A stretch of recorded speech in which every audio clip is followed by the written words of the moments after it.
That was almost the intro to Boing Boom Talk, my weekly music tech podcast live on YouTube and Twitch. A warm welcome to everybody in the chat and also to those who watch this later on YouTube, Facebook, or listen to it on iTunes or SoundCloud as a audio podcast, which is also available. We were just talking quickly before we started the show about building your own absorbers for the studio and about which speakers under €500 are okay, and perhaps I'll add that part in for the video that's uploaded after the stream, because I thought it was quite interesting. And you said, thank you for the advice. I think I will try the trick with the mattress too. Yeah, just try it. I was just telling, I built my own, I'm in the process of building my own do-it-yourself absorbers for my second studio here at home, based on an old IKEA mattress. Works fine. And you try it. Just take any mattress, put it on the wall, and listen to the difference. It definitely is. It makes a difference.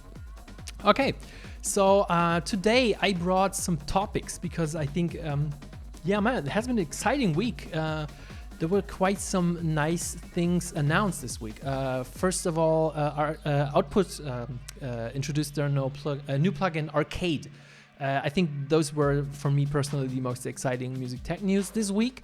Also, Native Instruments introduced in a new effect bundle called Crush Pack. I want to take a look at that too. And then there's Atlas. I talked about it in the In the Loop Music Tech update on Tuesday, and I wrote about it on the intheloop.media blog to do some cross-referencing here. Atlas is a drum sampler that's based on artificial intelligence that can intelligently analyze and sort your drum samples on a interactive map. I thought that was quite interesting. So, Waldorf announced the Kyra synthesizer, Kyra, I'm not sure yet. We can talk about that too. So, where to start? I guess let's talk about the Kyra then. Why not? It's a synthesizer by Waldorf. It was announced by Waldorf, but they built it in cooperation with Exodus Digital. Let me...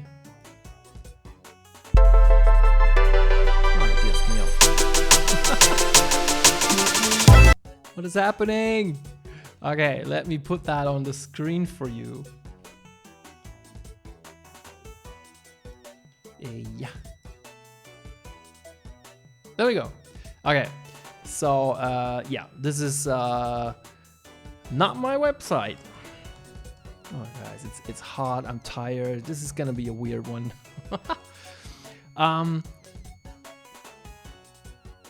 So here we have intheloop.media, and here we have the post about Waldorf's FPGA synthesizer Kyra. So, at the last NAMM.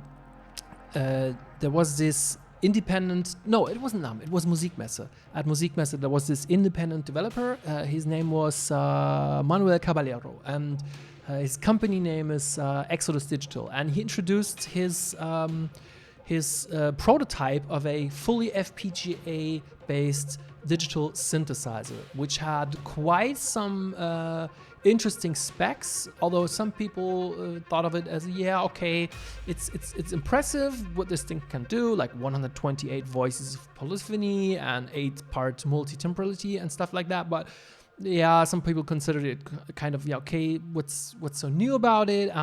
And also the design was not, of the original prototype, the design was not that super amazing. It was highly based on the Virus TI, and but it was quite obvious that Mr. Caballero was not planning to sell this thing as he presented it, but that he was looking for industry partners to make this a real product. And yeah, now it was announced he found somebody, nobody less than Waldorf Music from Germany, legendary synthesizer engineers and company, and they will build the Kira, which is now the new name of the prototype. His original name was Valkyrie, but yeah, German company wouldn't market a synthesizer called Valkyrie. That's a bit too much Wagner for for a taste. So they now dubbed it Kira, and they apparently, from the render that you can see here next to me, where is it? There. You can see the rendering. They are about to also make it look better and change the design, make it more slim and more modern, which is great. But the features are pretty much as he presented them in his prototype at Musikmesse. So let's go through them. 128 voices of polyphony, which is a lot. I don't know, I have like 10 fingers, but okay. 10 oscillators per voice. That would give you 12.8. Does that make sense? Voices per oscillator? No, I don't know. Oscillators per voice? No. A lot of oscillators, a lot of voices. 8-part multitembrality, which is a thing for many people that do not work DAW-based, but with digital or external synthesizers in general, they're always about multitembrality because, this can do 8 things at once, and you don't need 8 synthesizers to do them, which is a thing in hardware world. 9 effect slots per part. And effects, pretty much what you'd expect. EQ, limiters, formant, filter, distortion, phaser, delay, flanger, chorus, doubler, reverb. Dual wavetables with over 4,000 wave shapes. That's a lot. That's interesting. And I read somewhere you can morph between the wave shapes. Dynamic Definition asks, is Kira playing any role in a Bond movie? Good question, because Waldorf have this thing about like Blofeld. I'm not a big Bond person, but there is somebody called Kira Bond. I don't know. It's a softball player? I don't know if that's a thing. Yeah, we'll find that out. We're figuring it out. So yeah, and then we have like emulations of classic analog ladder filters, hard sync FM, ring modulation, 3 envelope generators, 3 syncable LFOs, an arpeggiator, blah blah blah blah. So pretty much what you'd expect from a modern synthesizer. It's not really super exciting.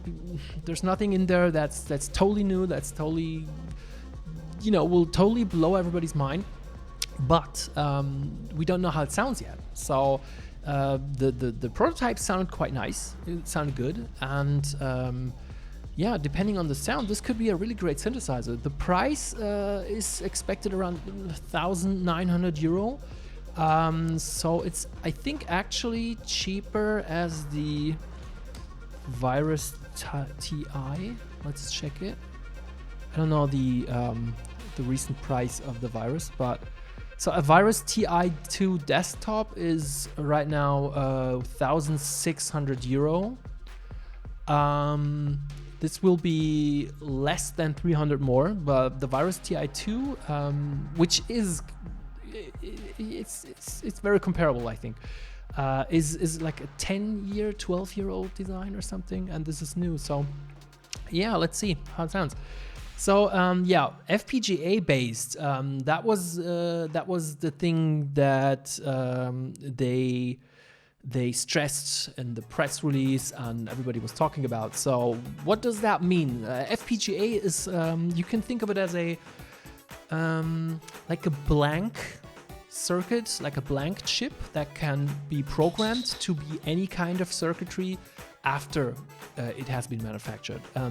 If you want to have a custom chip as a synthesizer developer, you have to design it up front and then let somebody produce it. And that costs a lot of money for the research, etc., and a lot of money to make them. And an FPGA is it stands for a field programmable gate array.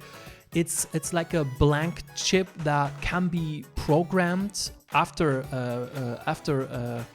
it has been produced to be any kind of chip, pretty much. So in a nutshell, that's what an FPGA is.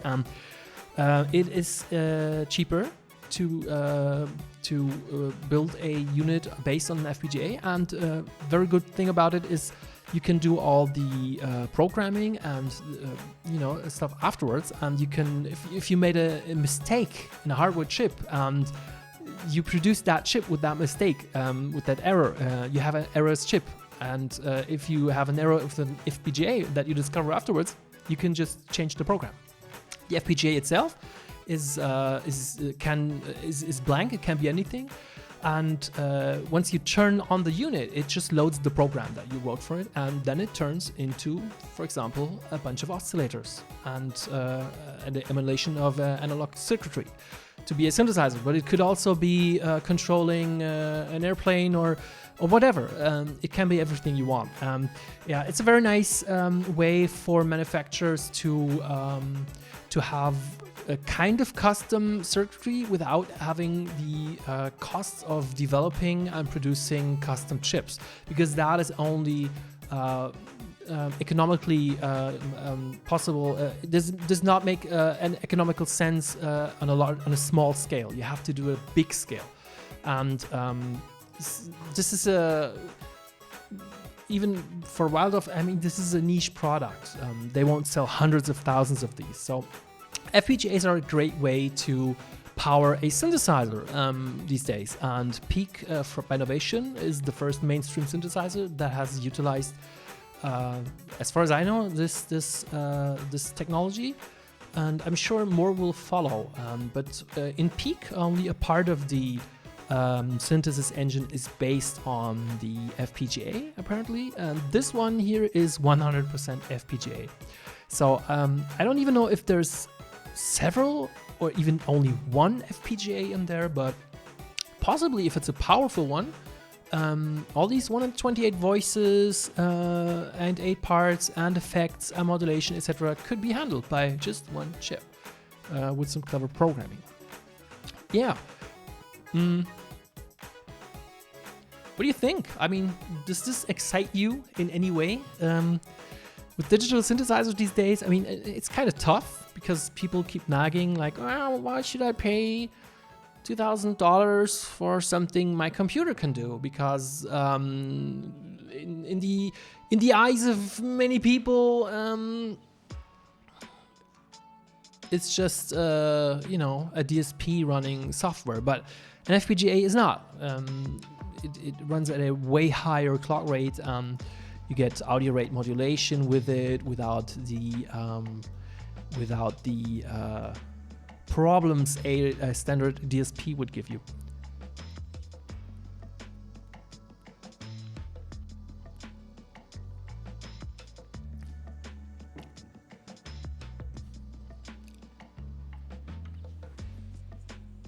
Okay. That is the Waldorf Kira. So, next on my plate is Atlas. I wanted to show it live on stream, but unfortunately the beta version, the public, was only active for a couple of days, and it now ran off. So I cannot use it anymore, which is unfortunate because I thought it was quite impressive to see this thing work. But anyhow, maybe you had the opportunity to check it out yourself. And Dynamic Dub Foundation says, have to hear it first. Hopefully it's not just an expensive supercell machine. Yeah. Of course, that's what you'd expect from a virus-inspired piece of gear. That's true, yeah. But I think, Excess calls it hypersaw even. I think that was the term they use. Yeah, I don't know.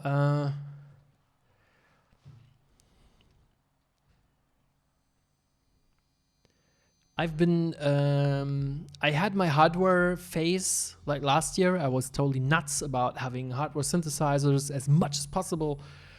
These days, I turned back to software a lot. There's so much software I really enjoy right now.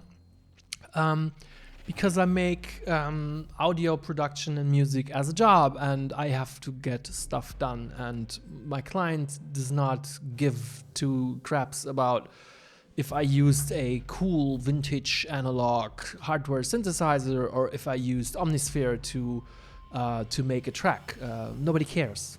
They care about, does it sound good, and is it finished in time? And from that perspective, often software will be deliver faster and more reliable. You get total recall, it's quicker, etc., etc. So there's so much great software out there right now. I really enjoy using it.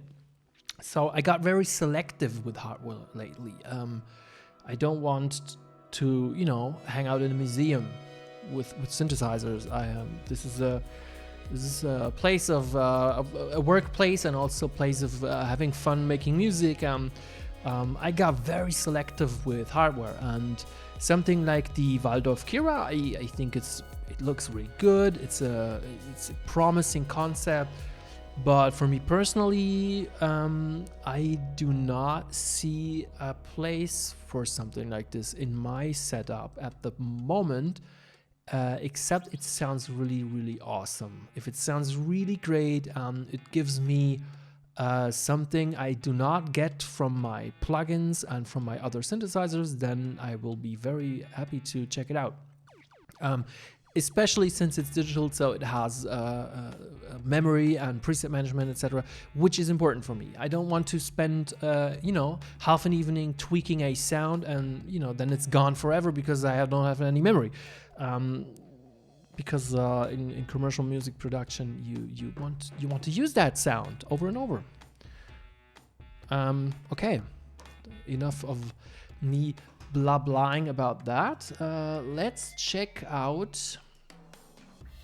Whoa, where are we? Let's check out Atlas.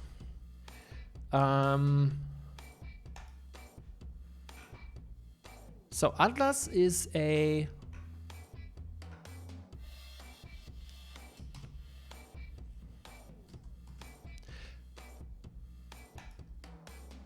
So here we go.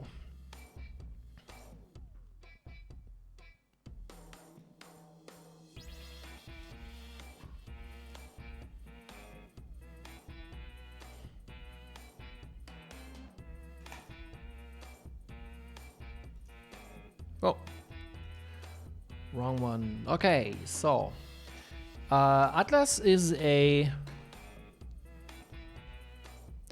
was teased as a drum sampler based on artificial intelligence. And the claim was this plugin can analyze and categorize your drum samples and present them to you in an interactive map, so you can browse them, and it sorts sounds based on similarity. So when two snares are arranged next to each other on the map, they're supposed to sound quite similar or close to each other, while the snares that are further apart from them sound a bit different. That was the claim. I think as a drum sampler, that thing was weak because it barely had any features. It was just like 8 slots. We could load a sample in and you could play it. And there was like pitch, volume, and filter. That was everything. So it didn't have any features, barely any features at all. And here you can see it.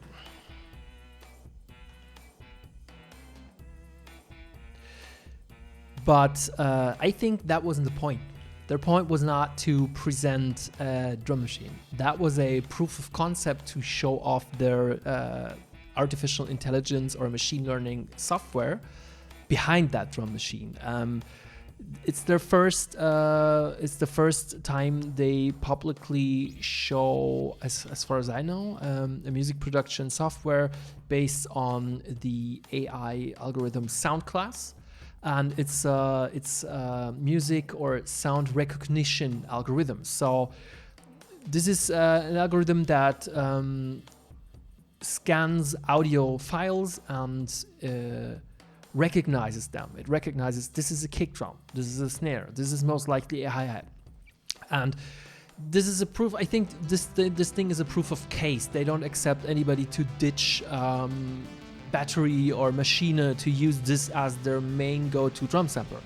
But it is awesome to sort and to access large amounts of samples. So I tried it. What I did is I took a folder, just a random folder I found on my hard disk, full with drum samples. I think it was a Gold Baby sample library. And I scanned it with the Atlas plugin, and it took like 10 minutes or something. And after 10 minutes, I got this map, like you can see behind me. And it made a good job of sorting the samples roughly, like, okay, these are snares, these are claps, these are hi-hats. That worked in almost all the cases.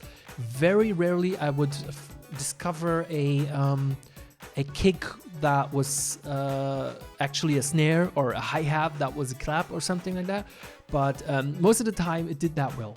And then when I zoomed inside, I discovered, okay, the closer the snares are arranged to each other, the more similar they sound. And that worked amazingly well in many cases. I was really impressed. I was like, wow, okay.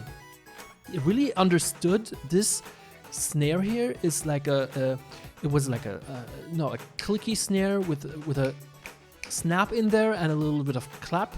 And the one next to it had the same acoustic signature as that one, and that was amazing to me, because that added a lot of value to my sample, to the way I browse my samples, because you could take the time. Most people don't even take the time to sort their samples. Like there's a folder for kicks, snares, and claps. I do that because OCD,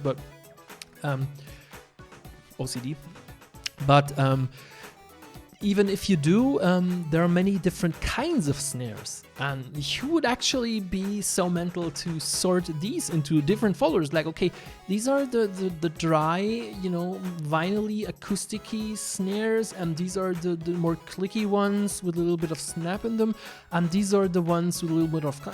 Nobody does that. It's with the tens and hundreds of thousands of samples everyone has on their hard disk. It would be an insane task, but the software actually can do that, and that I thought was really impressive. That was cool.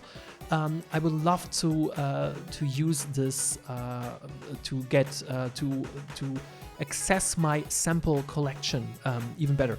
And it appears to only work for drum sounds at the point, but I'm sure they will bring more software based on this sound class algorithm that works with all sorts of sounds. It's an amazing piece of technology. I thought it was impressive. And the next thing it does is it can generate random kits. Just like one click, it takes 8 sounds from this pool it just scanned and mapped, and it creates a kit. And then you can like or dislike the different slots. You can say, okay, I don't like the kick, I do like the snare, I'm neutral about the hi-hat, etc. And the algorithm learns your preferences and your taste.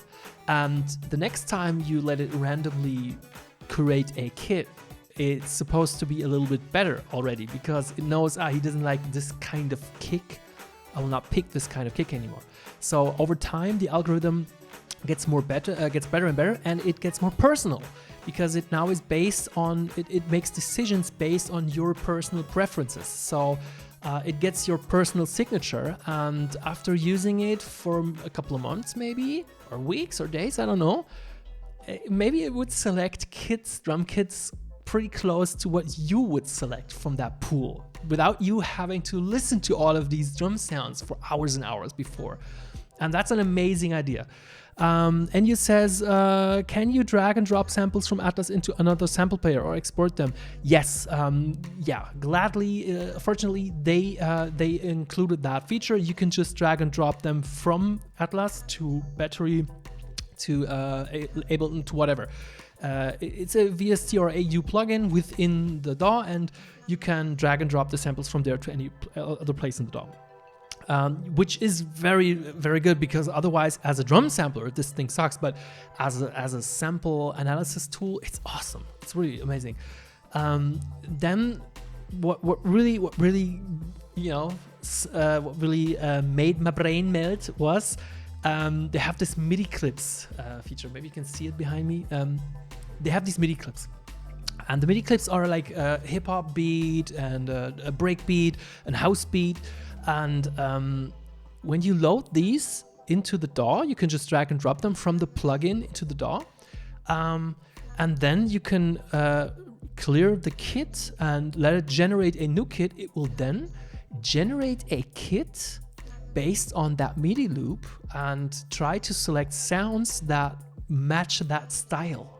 So if the algorithm thinks, okay, this is most likely a hip hop beat in the MIDI data I'm receiving, it will pick drum sounds for that kind of beat. And if it thinks, okay, this is a house beat right now, it will pick different drums for a house beat. And that worked pretty well already. That was pretty amazing. Yeah, it's a nice piece of technology. It was impressive. I really want to use it more after trying it for a couple of days. Yeah, and I'm curious what they will come up with next. So this is, I think, there will be way more. There will be more software like this. I want to call it smart. Let me call it smart music production software, perhaps. Smart production, something with smart.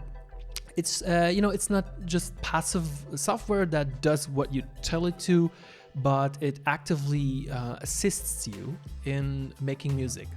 And so your computer is producing music by itself in the near future.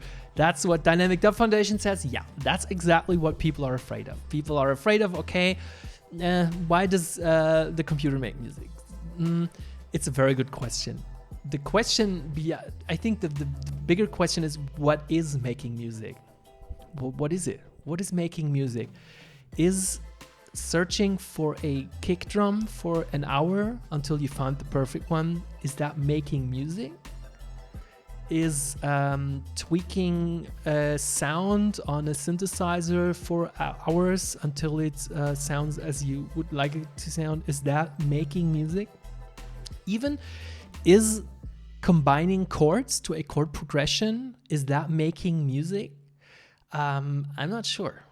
Because, making music is expressing a feeling or your feeling, or generally it's expressing yourself with music.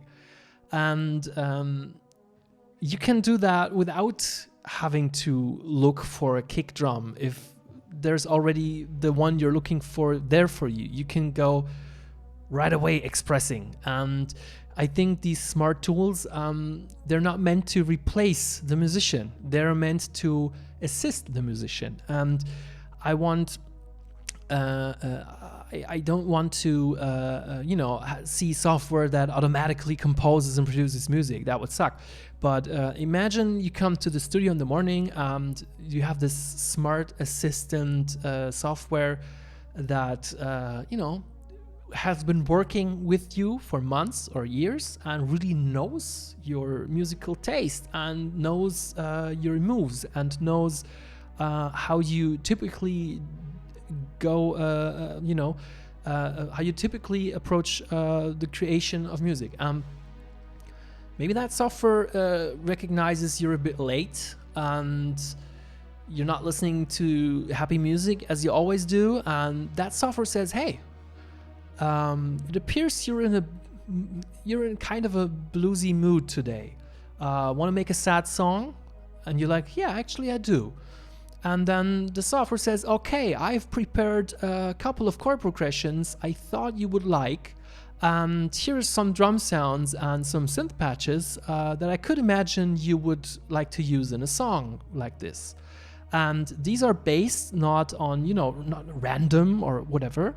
they are based on your own decisions and your own behavior in the past that has been analyzed by this algorithm.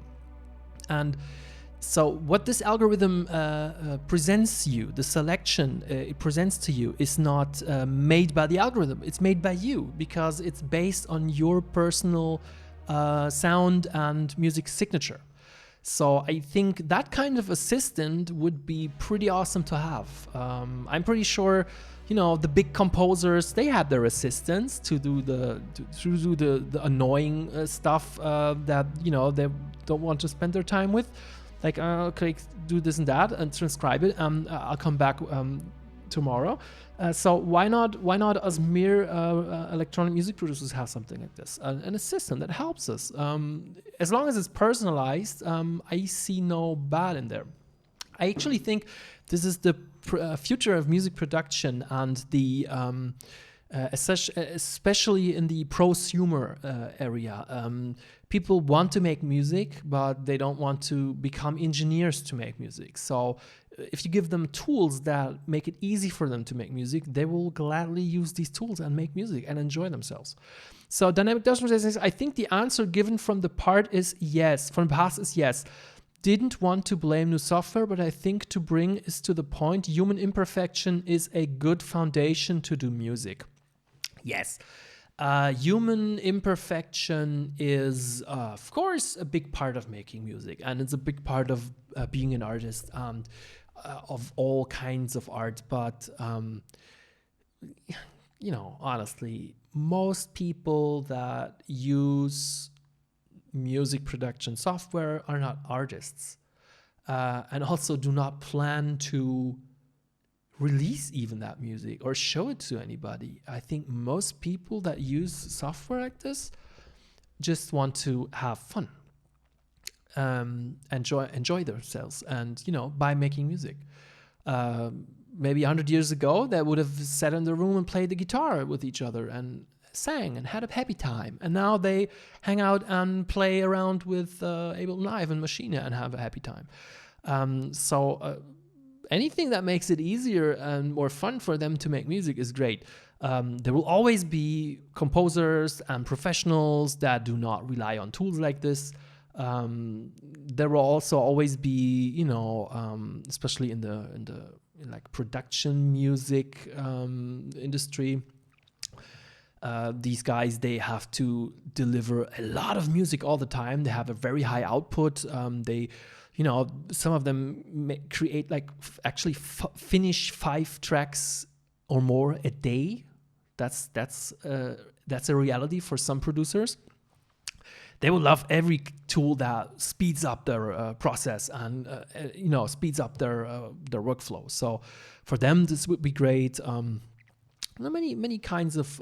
If you're a manufacturer of sample libraries and you just created 10,000 drum sounds, a software that assists you to analyze and categorize and tag them would of course be very helpful. And there are many applications for something like this. I think the smart tools will become more. They will be with us in the future of music making, and I'm also sure they will be integrated into other stuff. I'm sure Logic or Ableton Live or Machine or all these other DAWs out there at some point will have something like Atlas integrated into their browser. So Live's browser would recommend me kicks that match a certain style, for example. I'm pretty sure that's where we're heading, and why not? I've spent so much time in my life sorting samples, especially drum sounds, and the idea of never having to do that again is very intriguing, because have I spent weeks and weeks of my life just sorting drums. And there's nothing to gain from it. Actually, it's the most boring thing you can do. Okay, so that's Atlas. Any more thoughts on that, or we'll go to the next topic for today?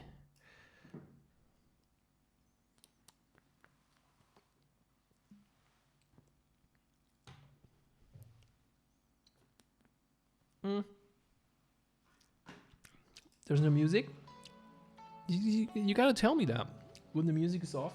I can't hear it. So Output have released their new plugin Arcade this week.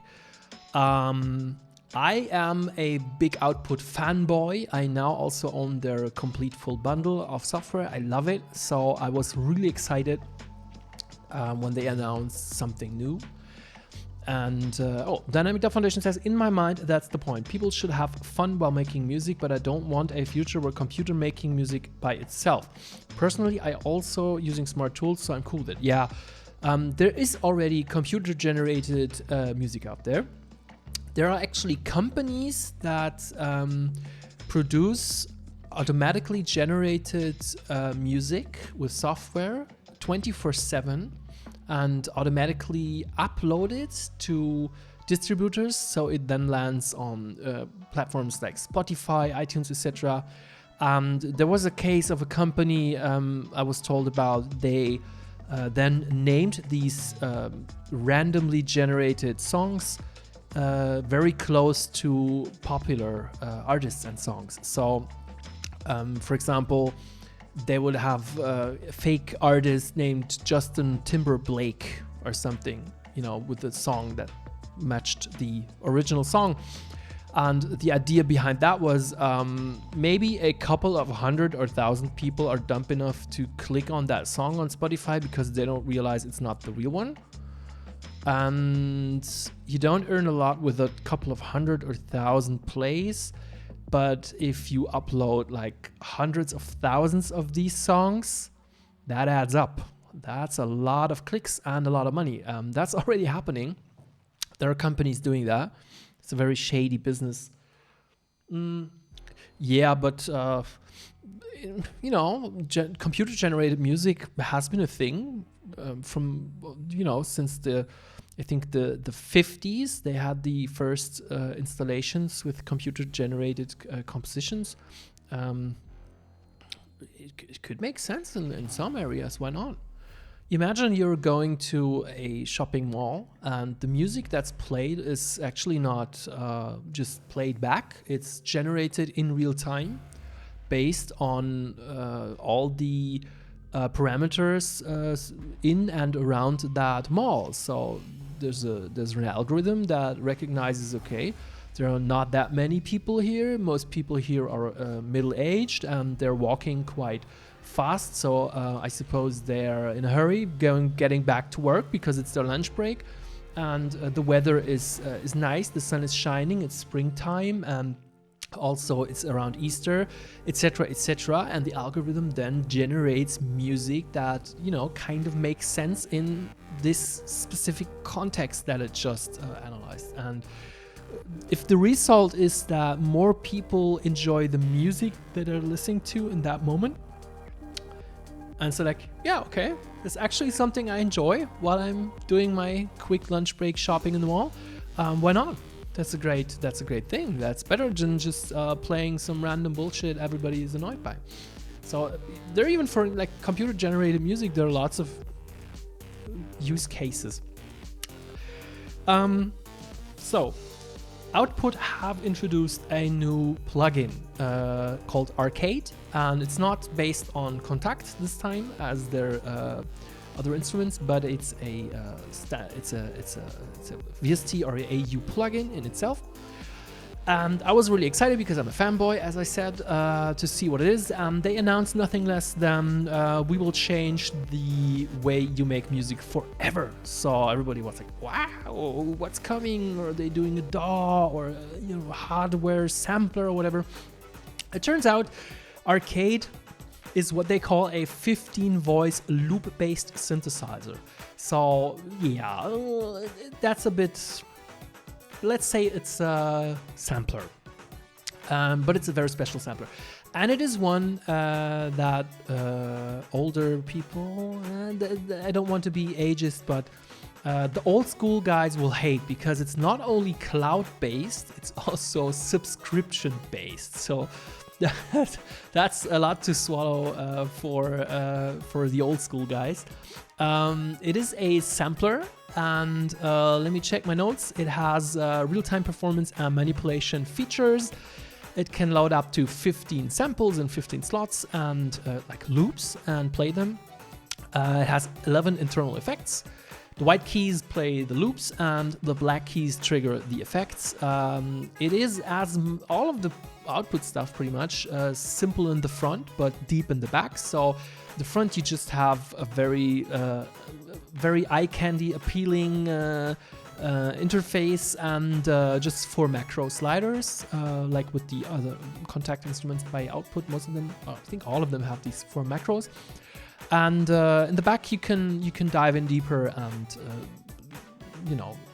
change all sorts of parameters and edit the sample. Now, so far so not special, but what makes this really special is the built-in cloud-based browser. So you don't have to download 40 gigabytes or 60 gigabytes of sample content. You just download the plugin, a little stock of base samples, and then you can browse the sample content by output in the built-in sample browser, and you can browse their cloud for samples. And the sample is organized in product lines and curated kits. So Output have created product lines such as what are they called? Let me take a look. So perhaps just let's look at it together. It's more fun than just letting me blah blah. Okay. So here we are. This is Arcade, the new plugin by Output. It looks like a rubber ducky, but this is a placeholder. This is the user kit. And here we have the 4 macros. And here we have 15 sample slots. The white keys and the black keys here represent the effects. So if I head over to the browser now, you can see the sample content is curated. Or is organized in these curated selections or product lines, as they call it. After hours, beat elements, drum sash, extra perks, feedback, all kinds of. And if I click here, I can now browse these curated kits. Let me turn off the background music and we can take a listen.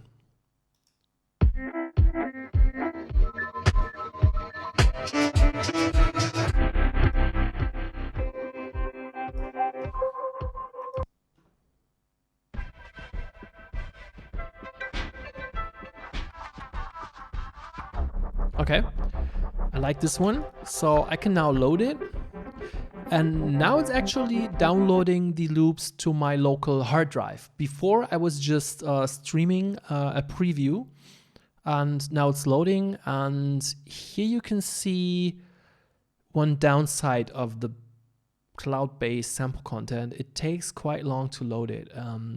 Perhaps because so many people are trying it out right now, perhaps it will speed up in the future, but this is a very long loading time for somebody like me. I just want to make music. I don't want to, So it's still loading.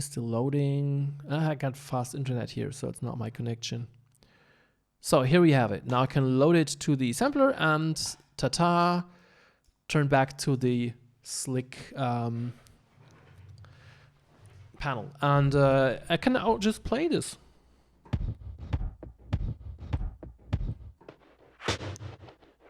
So you can see there's a different loop on every white key now, and if I play several of them together,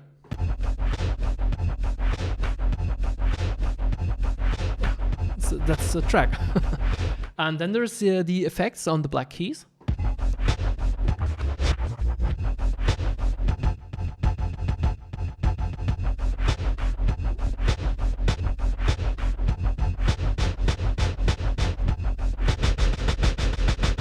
Yeah.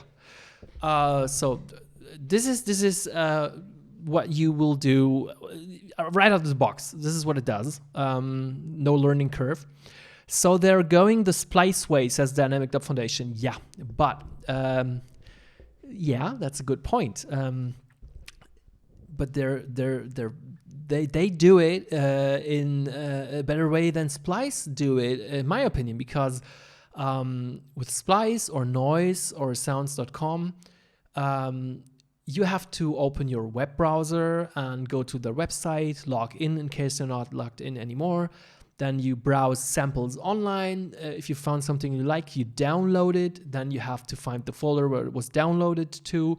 And then you have to drag and drop it into your Ableton project or whatever. This here is a plugin that runs within the DAW.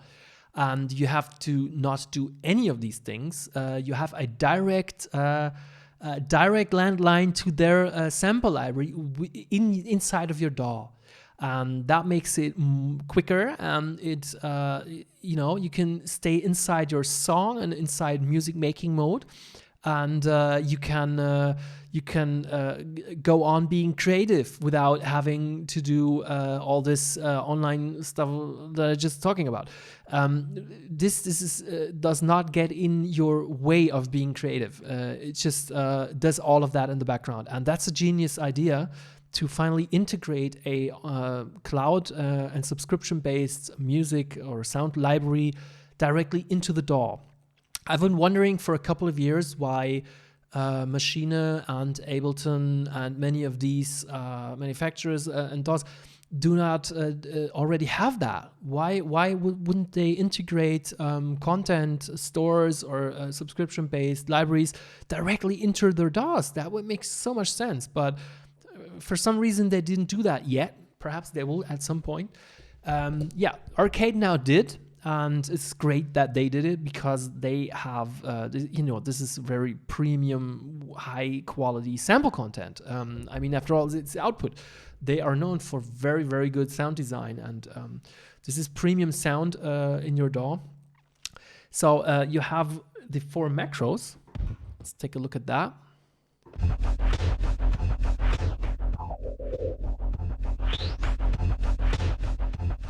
And every kit will have different macros. They're not always doing the same. And they can actually control a whole number of effects in the back. Let's take a look. So this is what happens when I hit edit for the loop. You can see now that you can filter it, panorama, you can assign AR envelope, the crossfade of the loop points, effect sense. There's 2 slots here for 2 aux ways for effect sense. You can change the grid and the length of the loop, of course the start and end position. So you can do some stuff to it. And if I click on this effect here, you can see I can choose from a number of effects, repeater, playhead, and resequence here. So this is, for example, repeater, and you see what they do. Yeah. So it's simple in the front, but deep in the back, as I just said. Let's take a listen to, for example, feel of sound. No, ingredients. I really like that one. For example, yeah, this one, a deep thought. Listen to this.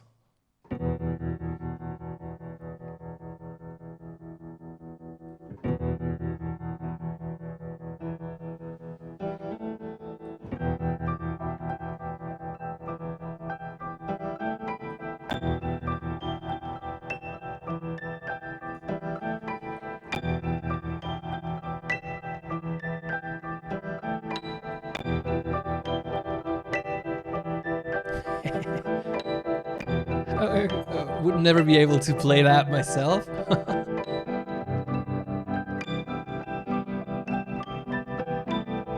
Yeah, that's pretty nice. Another thing that makes this special, Output have announced to add new kits daily. So there's new content uploaded for this daily. It will always bring you some fresh kits when you load it up, and they will add more product lines in the future. So this library keeps growing. It's $10 a month, $10 or euro. And the first 100 days are free. All the samples are royalty free, so you can use them in all your productions. And all of this makes it pretty much the Netflix of loops or samples, as I wrote on my blog. And I think a couple of people pointed that out. This is, or even Output themselves, this is the Netflix of samples, perhaps. So yeah, let me know what you think. I wrote down some pros and cons for me personally. So what I like is it's fun. It's a lot of fun to use. Really is. And that's for me personally one of the most important things with musical instruments. If they're not fun to use, you'll end up not using them, and they're worthless. But this is a lot of fun. It's a great experience using it. It sounds fantastic for me, because I love the Output sound. I'm a big fan of it. If you like that kind of sound, this is it. I thought it was a great idea spawner. So I noticed I played around with it a bit, and after a few minutes, I had a new idea for a song in my head. Not necessarily based on all the loops in a kit, but something in a kit, something in a loop spawned a new idea for a full track, and I could grow on that. I like tools that do that. That's always great to have in your arsenal. I think it's great that it's affordable. $10 a month, even every kid can afford that, and you don't have to pay 400 euros or more, like for something like Omnisphere upfront. $10 a month, and if you don't like it, quit your subscription. I like subscription-based software. I actually do. I use a lot of it. I think it's great to make it affordable, and it's very accessible. You don't have to know much about music production to create some great music with this. But if you do, you can tweak the shit out of all of these loops, and you can load in your own loops also and use this whole engine to tweak that. It's open and friendly to as well as beginners as more seasoned users, which I think is a nice thing. I like that it stays fresh, so new content every day. That's cool. Lots of plugins out there or hardware synthesizers. You buy them and then they are like they are. They don't change over time. I always like when manufacturers find a way to add more to it over time and make it, keep it interesting, and give me once in a while a reason to take a look. Let's see what's new there. That's a very smart thing. And I like that it's less distracting and it's not getting in the way of creativity because it's integrated into the DAW. I really love that. I'm sure we'll see more stuff like that in the future. So what's con? I know. For me personally, there's no negative aspects to this, but I guess a lot of people will be complaining. We'll see so much generic bullshit music popping up in the next months and years because of something like this. Because everybody now can make great music like this. By just pressing a button. Of course, you can use this to make super generic music and sound like everybody else that's using that. But that's the same with pretty much all these tools. It depends on you, whether you choose to use this in a creative and your very own personal way, or if you just use it to play back loops, release a combination of loops you find in there as your own song, which I'm sure many people will do, but they do that all the time with all these tools. People release demo tracks from Native Instruments machine expansion kits as their own songs. So when I, as a YouTuber, demo these expansion kits, I get copyright strikes by people's labels, which claim like, "Hey, you're using our song," and I'm responding to these labels saying, "No, I'm not using your song. Your artist did not make a song. He just sold you a demo track from a sample library as his own song, and you were dumb enough to release it." It happens all the time, and of course it will happen with this. I'm sure already people are, this has been out for 2 days, and I'm sure it will be another week until the first tracks are uploaded with, a CD Baby or whatever service, and it will show up with exactly these sounds. But it depends on you, whether you use it in that way or not. You can use every software, every synthesizer, whatever, in a way to just generic music, to make generic music with it, or you can use it in a creative way. And this here has the potential to be used in a very creative way, I'm pretty sure. And the other argument against it by some people is, yeah, it's super dumbed down. What's wrong with that?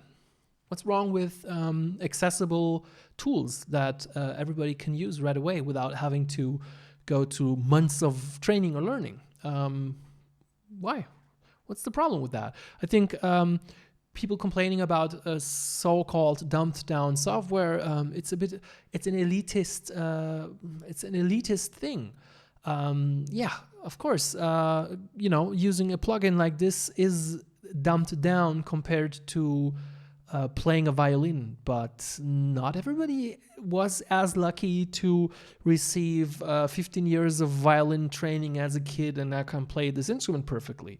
So some of us have to find other ways to make music. I'm glad that software manufacturers are delivering these tools. There are enough tools and instruments that are super complicated and complex, and you need lots of experience and training to use them. And they're available too.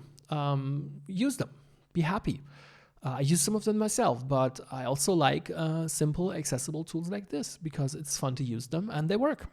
So I don't think simple user interfaces are in any way a bad thing. I don't see why making music should be difficult. Why would it? It should be fun, first and foremost. Making art is difficult always.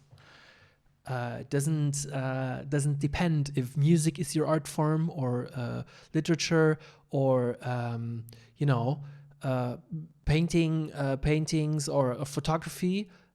Making art is always difficult, even if you have tools that make the process of creating it as easy as possible. Nobody's complaining about typewriters make writing novels so easy for everybody, or it would be absurd. It's not the typewriter that enables you to create great literature. It's your mind and what you do with it. The typewriter is just the tool that makes it easy for you to write that down. And the same as the software. It's just a tool you use, but that does not mean it's any more easy to create true art with it. That is always a painstaking and intense process. It's always blood and tears and sweat, and it's always something you have to go through when creating art, no matter how easy these tools make things for you. So yeah, that's my 5 cents on this awesome plugin by Output Arcade. I'm using it already all the time. I love it. I have integrated it into my DAW right away.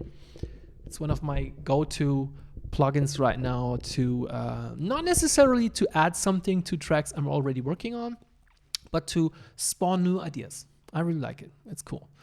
Okay, so let's turn on the background music. I forgot about that. And there's another bunch of plugins I brought.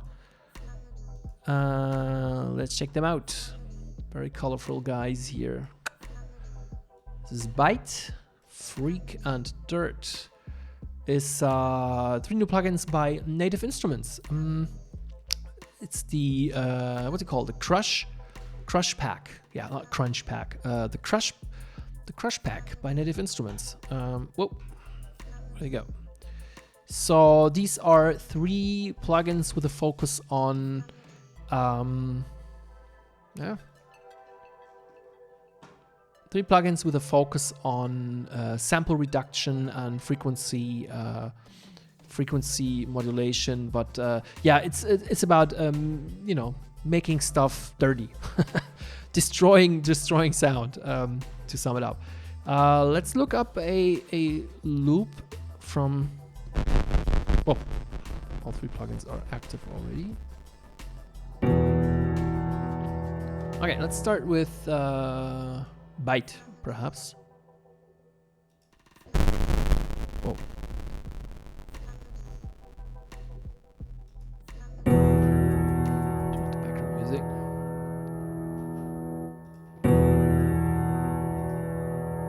So Byte is a bit reducer.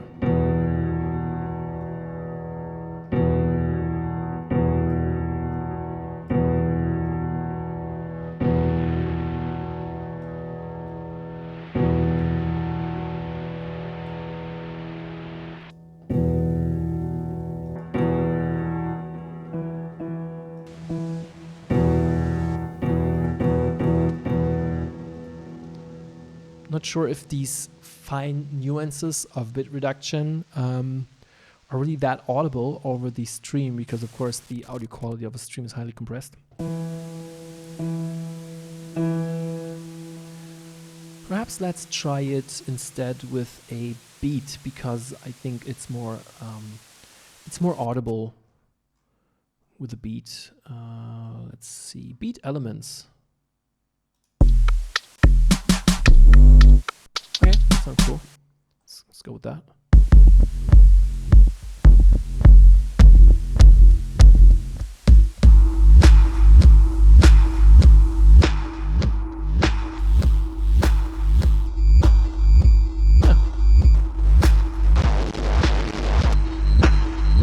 So I'm just skipping 2 presets here. It can give your signal this, you know, this typical dirty, crunchy sound of 80s and early 90s hardware samplers. So it's very good for hip hop beats, I guess. If you want that old school crunchy sound, but it can also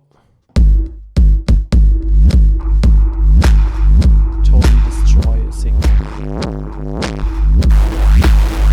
There's also a saturation knob down here. So in addition to the reduction saturation, also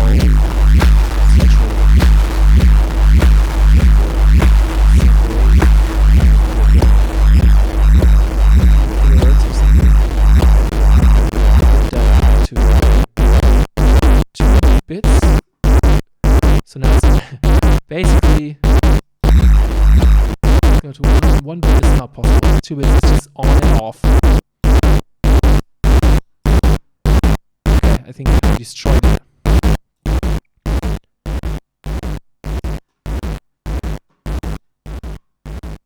So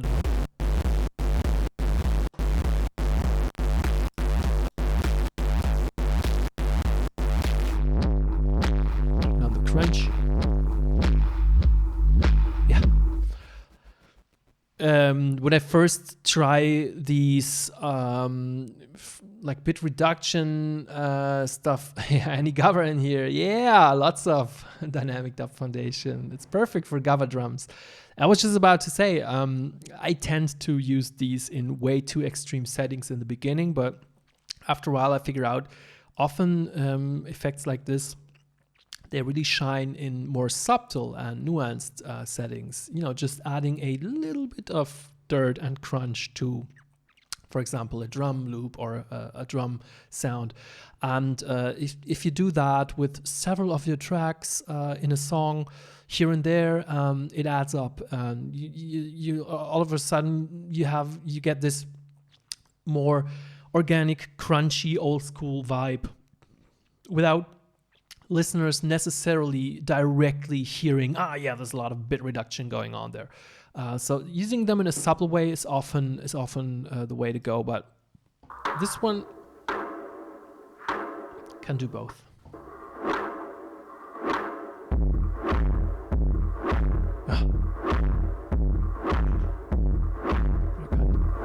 That kind of sound.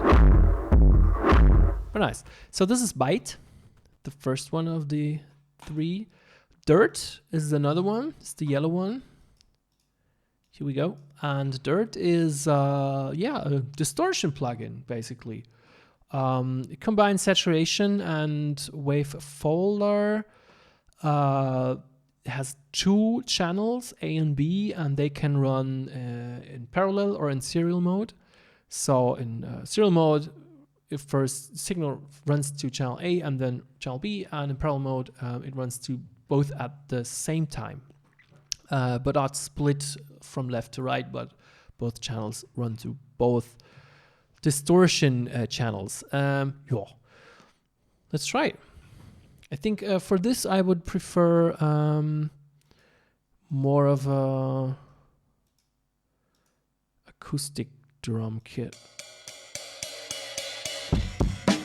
Yeah, drum sesh, that sounds good. Attitude Tight Kit Funk. Okay, let's turn Dirt off again.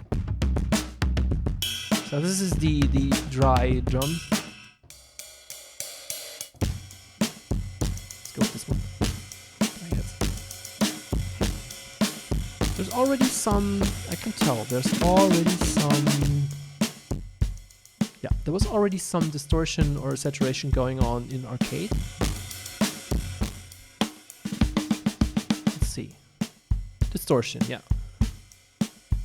So this is undistorted now. And now I'll turn on Dirt.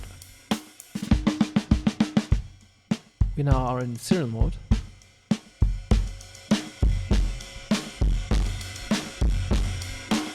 Saturation.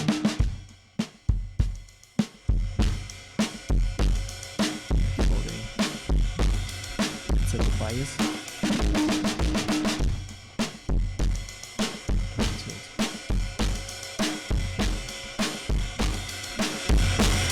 Now we can do this over again, second time, because it's AD. Wow.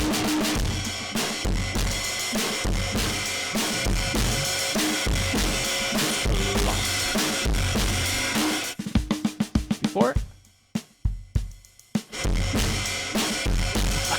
And after. Yes. Let's take a look at some of the presets, perhaps. Again, more subtle settings with distortion are great to add, some harmonic overtones, to make a signal a bit crunchier and more pleasant to the ear. Add some dirt and a saturation, and it will sit tighter in the mix, and etc. But of course, you can go full Nelson and totally destroy the signal.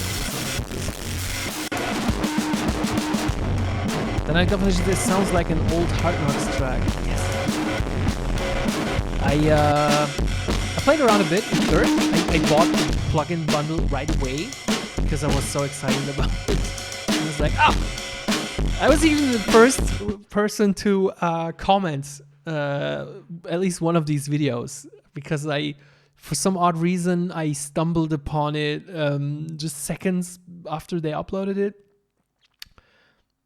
And I was like, first.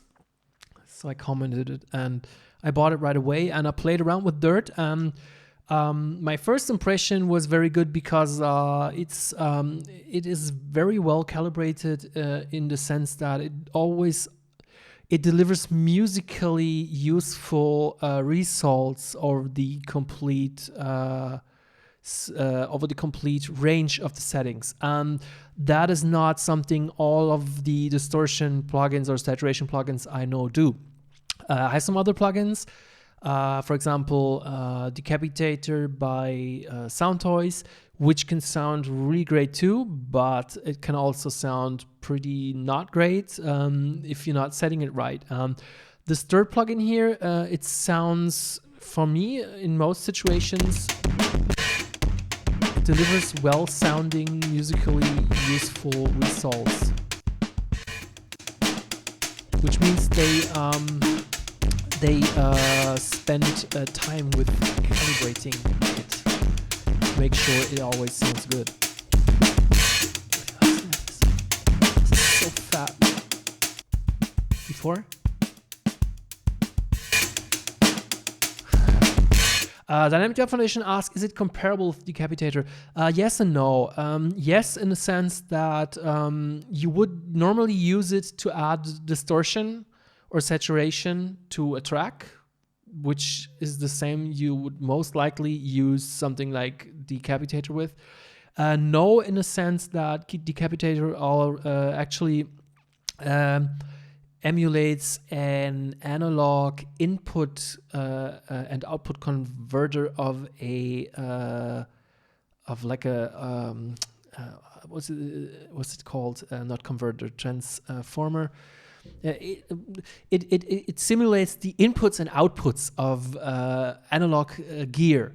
And if you overdrive the input stage or the output stage of something like an analog mixer, for example, a console or something, you will, of course, get an overdrived, crunched signal. That's what I think Decapitator emulates with different kinds of circuitry, like tube-based or transistor-based, etc. But the result you get is distortion and saturation, and that's what it delivers. I'm not sure if this creates distortion and saturation, etc., the same way Decapitator does, but it sounds awesome.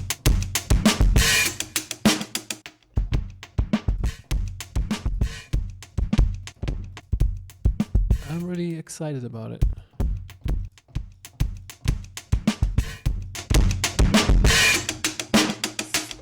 Dope. Yeah.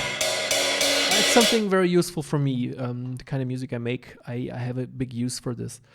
And the third one is called Freak. And as the name suggests, it's about frequency modulation. And this one, to be honest, I did not, hasn't it got no dry wet knob? Let's see. Yes, of course it has. It's called Mix.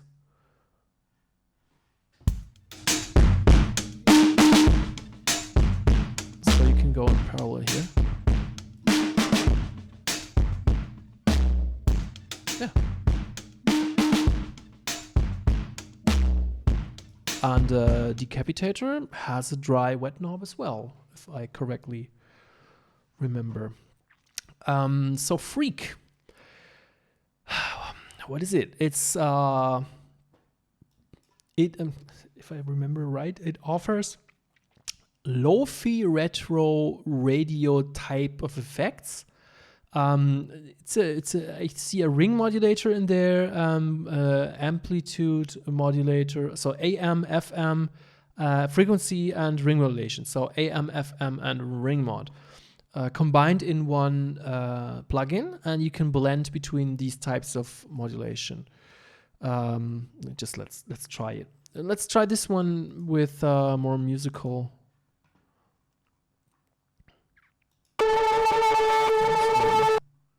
Distorted.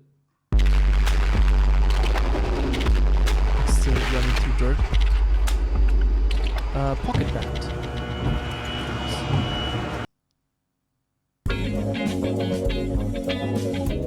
Yeah, why not? These organs should do well. Okay,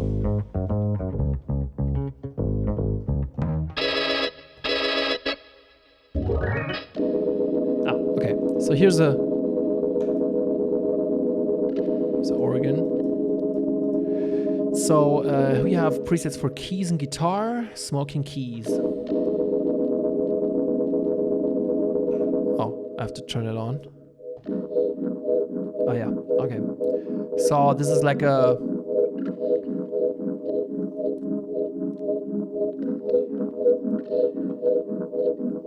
Leslie.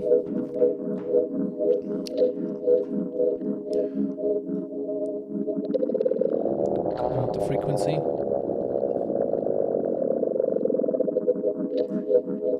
Or the harmonics.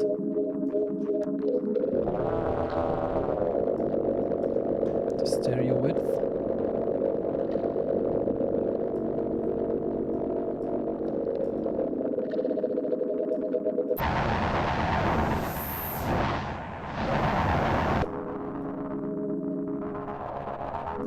Okay, let's check another preset.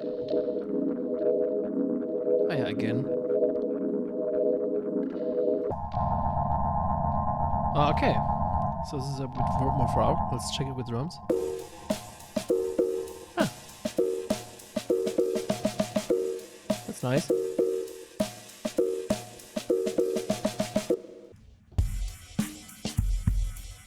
This one is, I'm not sure if you can hear it in mono, but the sound is swirling around the head.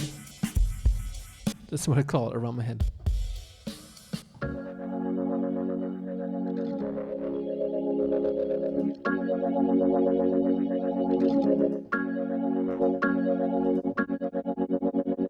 Like a tremolo.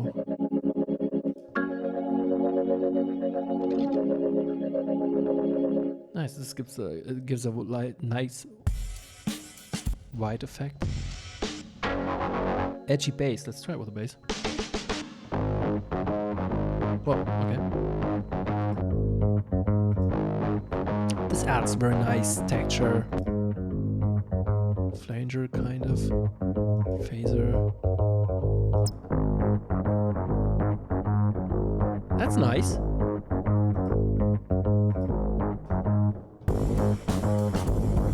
Let's stay with the bass.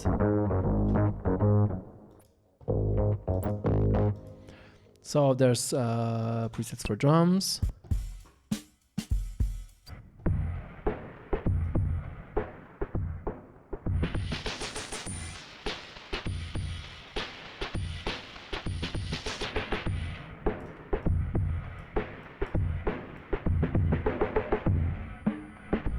Stereo frequency.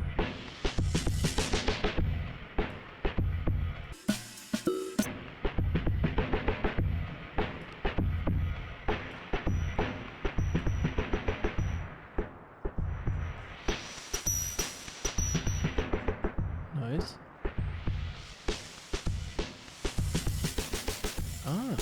Okay, it goes up to 50 something megahertz and down to 659 hertz.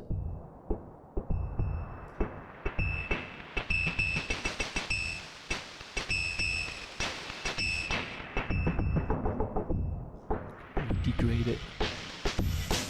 Bit like a ring mod wah-wah filter effect. Yeah, it's somewhat between ring mod and stereo, imaging like a tremulator or phaser. There's some sort of modulation-y stuff going on. I don't understand it completely at this point, but it sounds nice, and I think it can go really far out, like in the effects preset section.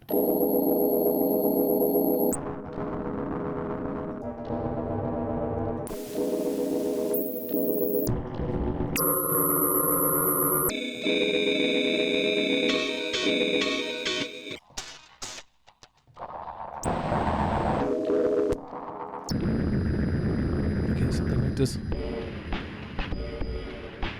totally messes up the drum loop. That's pretty cool. So these are the 3 Crush Pack effects: Freak, Dirt, and Bite by Native Instruments. It's a great addition to the. Actually, it's a great addition to the arcade by Output. Even color-wise. I mean, look at it. My DAW is so colorful these days with all the nice, shiny, colorful, cool-looking new plugins coming out. I really enjoy it. It's a great thing. Get a contrast to these many gray, blackish kind of plugins we've seen before. So yeah, it's very nice. It costs 69 euro for new users, and if you already bought the mod pack, the phaser, chorus, and flanger, you can get a cross grade for 49 euro. Yeah, and I think 49 euro for 3 plugins, very fair price, nice plugins. And also, for me, at this point, very useful because there is a big need for crunchy, crispy, distorted, kind of sound right now in many of the stuff I do. So I am happy about all plugins that come my way that help me do that. And yeah, also, I think Max for Cats released something in this let's check in this field of effects just lately. I had it on the blog, I think, in the loop.media, pushing it. Let's check it out. Where is it? I thought I posted it. Didn't I? Max for, yeah, Color by Max for Cats. It's another. Here we are. This one was just released, I think, earlier this week. It also contains vinyl, wobble, drive, phase, 3-band EQ, and output stage. So a combination of effects to distort and disturb and disintegrate your signal to give it a more analog, crunchy kind of feel. Yeah, to add texture or color. That's why it's called Color by Max for Cats. And just a while ago, and I remember Native Instruments had this blog post on the very nice blog about 10 or 5 or something ensembles for a reactor to mess up your sound, to give it a low vaporwave kind of sound. And that was great too. There's this VHS plugin, in case you don't know it. Let me show it to you. It's an ensemble, not a plugin. Where is it? It's in my Lo-fi folder.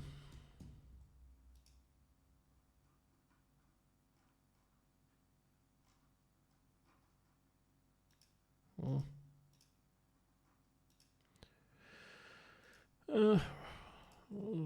Slow today. Okay, here it is. It's yeah, VHS. Very nice too. It's a great ensemble too.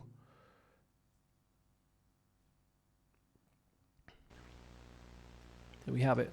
Looks like an old VHS video cassette.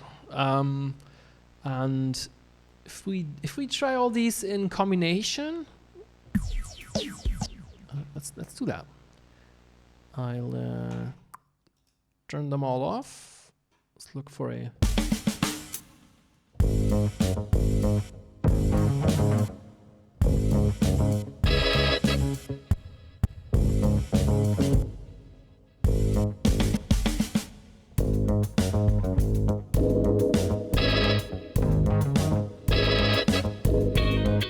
There's a guitar. Dynamic Definition asked, would be interesting what you think about the high plugins in general and especially in the new looper sequencer plugin. What's the high plugins? I'm not sure if I'm aware of them. Let's check them out in a second. Let me just record this.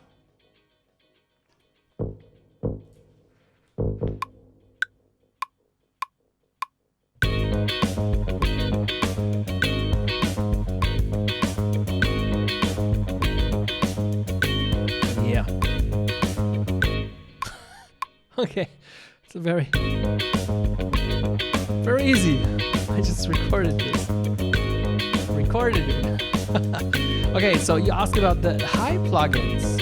What's these? High plugins. HY. Let me bring that to the screen so we can all enjoy it. HY plugins.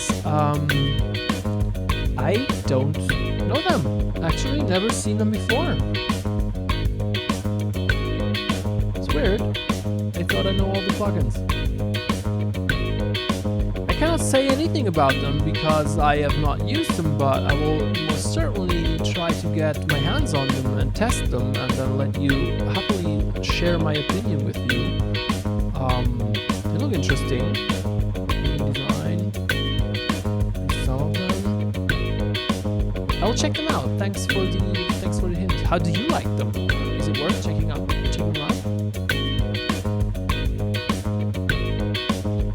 Okay, so we got our loop going on. And where's Byte? That's too much though. Let's just add a little lo-fi.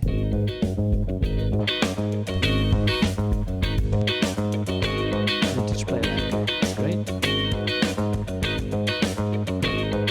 Now let's add dirt.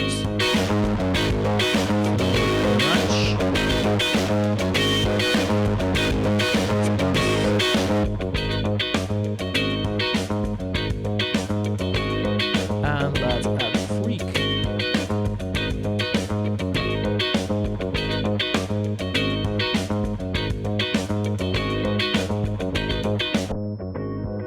Oh, that's too much.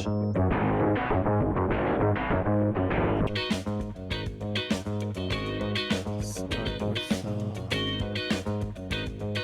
some preset and tweak it a bit. That's nice.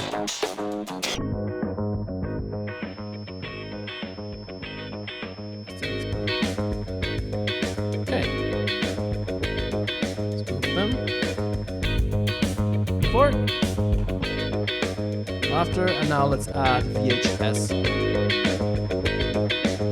And this is Vaporwave preset here.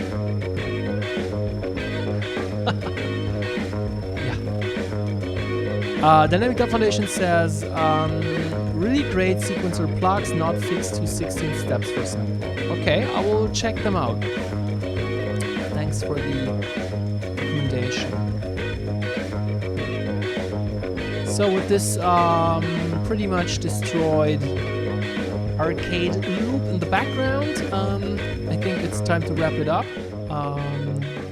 That was this week's live stream. Boing Boom Talk was nice once again, hanging out with you guys and checking out some new stuff, playing around with it. Yeah. To stay in the loop, tune in on Tuesday. A new episode of In the Loop coming up with the latest news from the world of synthesizers, drum machines, and music production, hardware and software every Tuesday and as quick as possible. I say that so often it's stuck in my brain. Yeah, Tuesday, new episode of In the Loop. Also, every day, new posts on intheloop.media, my new blog. Next Saturday, we'll see us again in the live stream. If I'm not canoeing, I will be here. And also, I'm still working on new videos all the time that should show up regularly on the channel now. In case you missed it, check out the Circuit Monostation review I just did, an in-depth review of the Circuit Monostation by Innovation. It was really fun to make it, and if you missed it, check out on the channel on youtube.com/Dacci Pucci. Yeah, also follow me on all the social medias. the internets. You know them. It's always at Dacci Pucci or Dacci Pucci everywhere. Yeah, that was it for this week. I'm gonna go have a nice dinner now and enjoy my free Saturday evening making some nice music with arcade and the Crush Pad and all these nice little toys here. I hope you will have fun making some music too. If you do, let me know about it. Get in touch. And yeah, as always, don't forget to make some music today. It was a pleasure hanging out with you guys. See you soon. Bye bye.